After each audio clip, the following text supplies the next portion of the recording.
Competition की दुनिया में कंपटीशन की तैयारी करने वाले सभी प्यारे साथियों को आनंद सर का प्यार भरा नमस्कार है।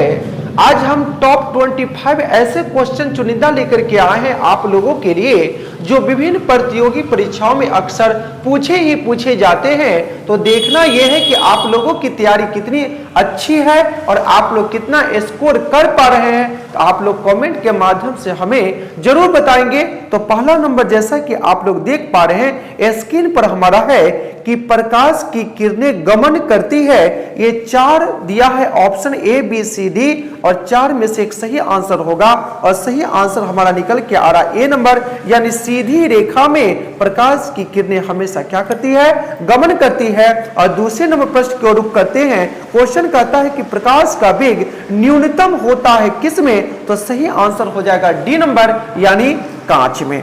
चलते हैं तीसरे नंबर प्रश्न की ओर और क्वेश्चन कहता है भैया कि परावर्तन के नियम के अनुसार 4 ऑप्शन आप लोग पढ़िए, पेशेंस रख करके इसको देखिएगा, धैर्य रख करके कि कौन सही आंसर हो जाएगा, नहीं तो नुक्ता की फिर से खुदा जुदा हो जाएंगे। ठीक ना, लिखते हैं इसमें देखो ऑप्शन चारों पढ़ते हैं और 4 ऑप्शन में से सही आंसर जो निकल कर आ रहा है बी नंबर, यानी आपतन कोण परावर्तन कोण के क्या होता है, बराबर होता है। यही हमारा सही आंसर है।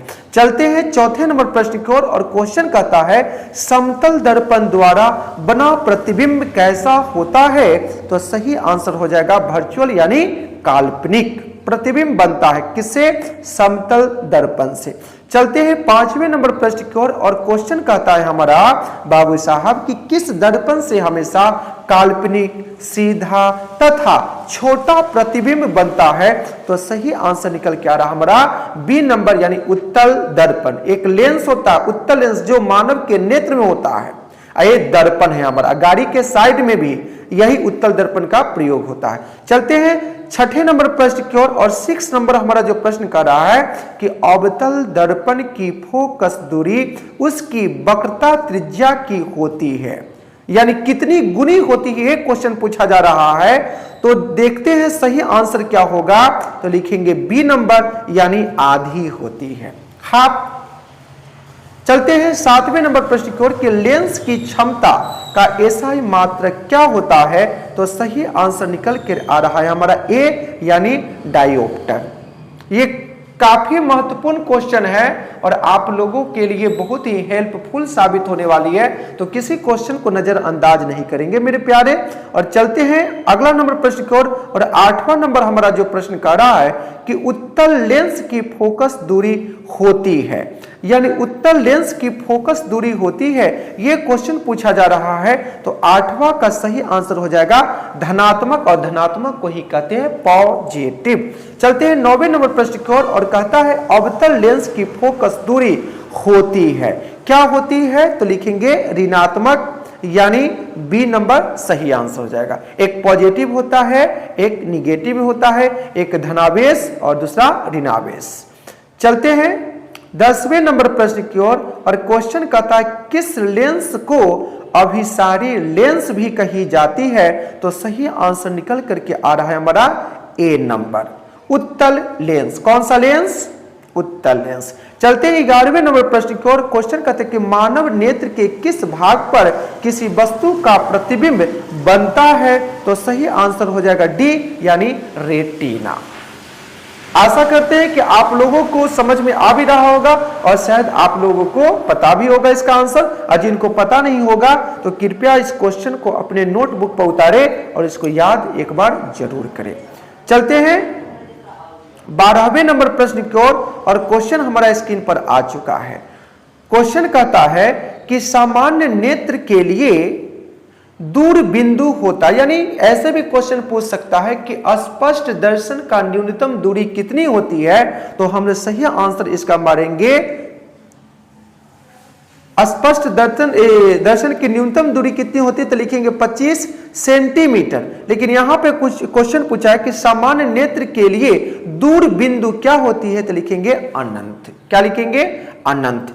अगला क्वेश्चन है कि निकट दृष्टि दोष को दूर करने के लिए किस लेंस का उपयोग किया जाता है, तो सही आंसर निकल के आ रहा है बी नंबर यानी अवतल लेंस। निकट दृष्टि दोष को दूर करने के लिए कौन सा लेंस?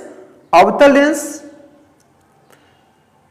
चलते हैं 14वें नंबर प्रश्न की ओर। क्वेश्चन कर रहा है कि दूर दृष्टि दोष को दूर करने के लिए किस लेंस का उपयोग किया जाता है? तो लिखेंगे इसमें हम लोग ए नंबर यानी उत्तल लेंस। कौन सा लेंस? उत्तल लेंस। एक कहावत है ना भैया जी कि जो हकीकत में हुआ वो ख्वाबों में कहा था, जो हकीकत में हुआ वो ख्वाबों में कहा था, और जो जिंदगी ने सिखाया वो किताबों में कहा था। तो जिंदगी जो सिखाती है ना वो एग्जैक्ट सिखाती है। तो कभी कभी हम लोग किताब पढ़ते हैं तो किताब हमको हर कुछ बयां नहीं कर पाती, लेकिन कभी जिंदगी हमें सिखाती है तो पता चलता है कि जिंदगी आखिर जीना कैसे है। चलते हैं 15वें नंबर प्रश्न की ओर। और 15वां नंबर हमारा प्रश्न कर रहा है कि श्वेत प्रकाश में कितने रंग होते हैं? सबको पता है सी नंबर यानी 7 रंग। अगर क्वेश्चन पूछे कि 7 रंग में कौन कौन होता है तो पहला हमारा होता है, इसका एक फॉर्मूला भी होता है, इसका VIBGYOR।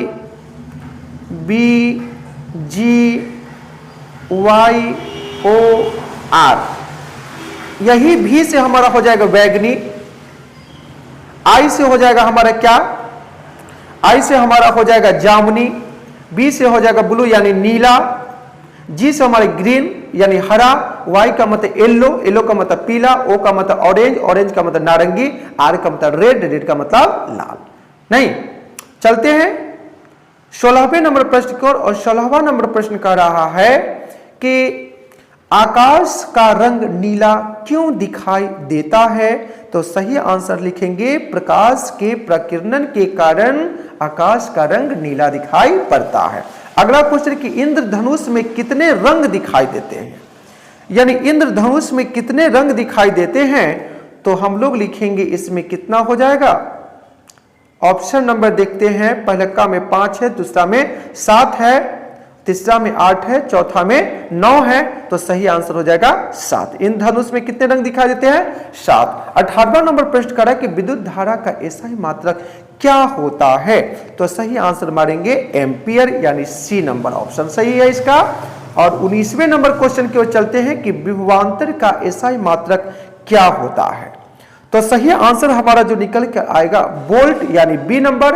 और 20वें नंबर प्रश्न की ओर चलते हैं कि प्रतिरोध का ऐसा ही मात्रक क्या होता है? तो प्रतिरोध का हमारा जो ऐसा ही मात्रक हो जाएगा ओम। और ओम का संकेत होता है कैसे? ऐसे, उल्टा लोटा टाइप का नहीं। चलते हैं अगला नंबर क्वेश्चन है 21 नंबर कि ओम का नियम क्या है? 21 नंबर क्वेश्चन में आ चुके हैं। तो लिखेंगे V बराबर IR। तो V का मतलब होता है विभवांतर। V का मतलब क्या होता है? विभवांतर, विभवांतर। और I का मतलब होता है हमारा धारा। R का मतलब क्या होता है हमारा? प्रतिरोध, रेजिस्टेंस यानी प्रतिरोध। ठीक ना। चलते हैं 22वें नंबर प्रश्न की ओर। और क्वेश्चन कहता है कि विद्युत शक्ति का ऐसा ही मात्रक क्या होता है? तो सही आंसर लिखेंगे वाट। क्या लिखेंगे? वाट। चलते हैं 23वें नंबर प्रश्न की ओर। और क्वेश्चन हमारा कहता है कि विद्युत ऊर्जा का व्यापारिक मात्रक क्या है? यह हमारा मात्रक यूनिट पूछा जा रहा है। तो सही आंसर निकल करके आ जाएगा किलोवाट घंटा यानी सी नंबर सही आंसर है। अगला है कि 1 किलोवाट घंटा बराबर कितना होता है? यह क्वेश्चन पूछा जा रहा है। तो सही आंसर हो जाएगा बी 3.6 गुने 10⁻⁶ जूल।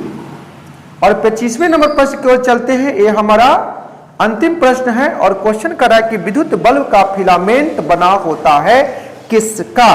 तो लिखेंगे इसमें किसका? टंगस्टन का बना होता है। सी नंबर सही आंसर हो जाएगा। इसका गलनांक क्या होता है? उच्च होता है। उच्च का मतलब अधिक होता है।